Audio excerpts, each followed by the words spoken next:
আজকের ঘটনাটি ১৯৯০ শতকের আমার দাদুর কাছে শোনা। তাহলে ঘটনাটি শুরু করা যাক। মাসটা ছিল ডিসেম্বর। হাড় কাঁপানো শীত, তবুও এক অকাল ঝড় বৃষ্টির কারণে যোগাযোগ বিচ্ছিন্ন হয়ে যায়। শহরের বিভিন্ন জায়গায় জল জমেছে, আর গাড়ি ঘোড়ার কোনো পাত্তা নেই। হাসপাতালের অর্ধেক কর্মচারী অনুপস্থিত আজ। ফোনেও পাওয়া যাচ্ছে না। আমার নাম চীনা। এই সরকারি হাসপাতালে বেসরকারি চাকরি করি, মানে কন্ট্রাক্ট বেতন পাওয়া এক কর্মী। খুব সীমিত জায়গার মধ্যে অবস্থিত এই হাসপাতাল। হাসপাতালের সাথে এমার্জেন্সি, আর তারই পেছনে রয়েছে মর্গ। হাসপাতালের সামনে একটি বটগাছ আছে, আর তারই লাগোয়া একটি চায়ের দোকান আছে। ৩ দিন টানা বৃষ্টির কারণে বোধহয় দোকান খোলেনি।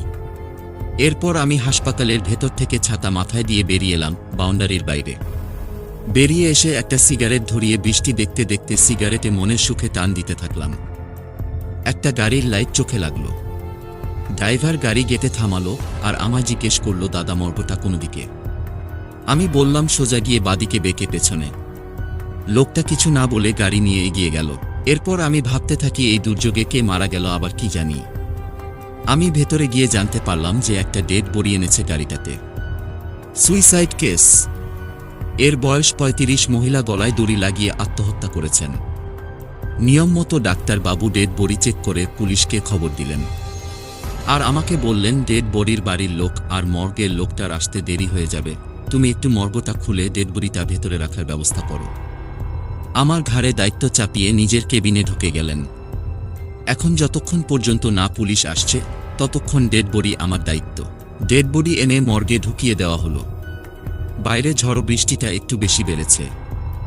আমি দরজা জানালা বন্ধ করে ডেড বডির সামনে একটি চেয়ার নিয়ে বসলাম। ততক্ষণে রাত ১টা বেজে গেছে। আমার চোখ দুটো আমার অজান্তে ডেড বডির ফ্যাকাশে মুখটির দিকে তাকিয়ে ফেলেছি, বুঝতে পারিনি। খুব কষ্টে হয়তো কাঁচা জীবনটা শরীর ছেড়ে বেরিয়েছে। একটা নীরব জীর্ণ মুখ প্রাণহীন হয়ে এমন অসহায় দেখতে লাগে, এতটা আগ্রহের সাথে আগে দেখিনি। ভয় ডর আমার খুব একটা নেই, আর ভূত প্রেতে বিশ্বাস করি না। তাই অত শত না ভেবে চুপচাপ নিজের মোবাইল ফোনে ভিডিও গেম খেলতে লাগলাম। নাইট শিফটে কাজ করে অবস্থ আমি, তাই ঘুম আর আসে না ডিউটিতে। কখন যে ৪০ মিনিট প্রায় কেটে গেছে বুঝতে পারিনি। এরপর হঠাৎ এক ঠান্ডা হাওয়া এসে আমার শরীরে লাগল। পুরো শরীর যেন কাঁপুনি দিয়ে উঠল। আমি ভাবলাম মর্গের কোনো জানালা খুলে গেছে, হয়তো ঝড়ের কারণে। চেয়ার ছেড়ে উঠে চারিদিকটা ভালো করে দেখতে লাগলাম, কিন্তু কোনো জানালা খোলা পেলাম না। দরজার সামনে দাঁড়িয়ে ভাবছি যে হাওয়া ভেতরে কিভাবে এলো। সব দরজা জানালাই তো বন্ধ। হঠাৎ লোডশেডিং, চারিদিক ঘুটঘুটে অন্ধকার। আমি খুব ভয় পেয়ে গেলাম। এরপর মোবাইল ফোনে টর্চ জ্বালাবো বলে ফোনটা তাড়াতাড়ি পেন্টের পকেট থেকে বের করতে যাব, এমন সময় হঠাৎ করে খুব জোরে গোয়ানি কান্নার শব্দ। আমি খুব ভয়ে নিজেকে সামলাতে না পেরে নিচে মেঝেতে পড়ে গেলাম। আর তারপর যা দেখলাম জীবন থাকতে, সে দৃশ্য আমি ভুলতে কোনো দিন পারবো না। বাইরে থেকে আসা মৃদু আলোতে দেখতে পেলাম সদ্য আসা মৃতদেহ স্ট্রেচারের উপর উঠে বসেছে, চুলগুলো সামনের দিকে এলিয়ে গুঙিয়ে গুঙিয়ে কাঁদছে।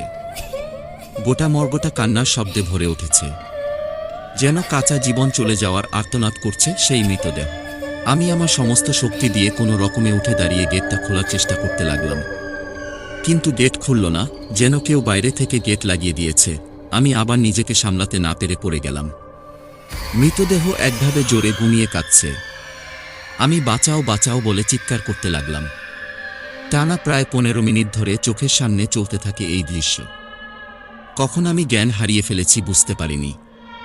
জ্ঞান যখন ফিরল, তখন আমি হসপিটালের বেডে শুয়ে আছি। আমার সামনে দাঁড়িয়ে মর্গের কর্মী আর ডাক্তারবাবু। বাইরে জানালা দিয়ে সকালের আলো উকি দিচ্ছে। আমায় ডাক্তারবাবু জিজ্ঞাসা করলেন, কি চীনা বাবু, শরীর এখন কেমন অনুভব করছো? আমি বললাম, ভালো। এরপর ডাক্তারবাবু বললেন, আচ্ছা এবার বলো তো ভাই, কাল রাতে ঠিক কি হয়েছিল? ভোর ৪টার দিকে যখন মর্গের কর্মী দরজায় টোকা দেয়, তখন ভেতর থেকে দরজা তুমি খোলনি দেখে ভয় পেয়ে আমায় এসেও খবর দেয়।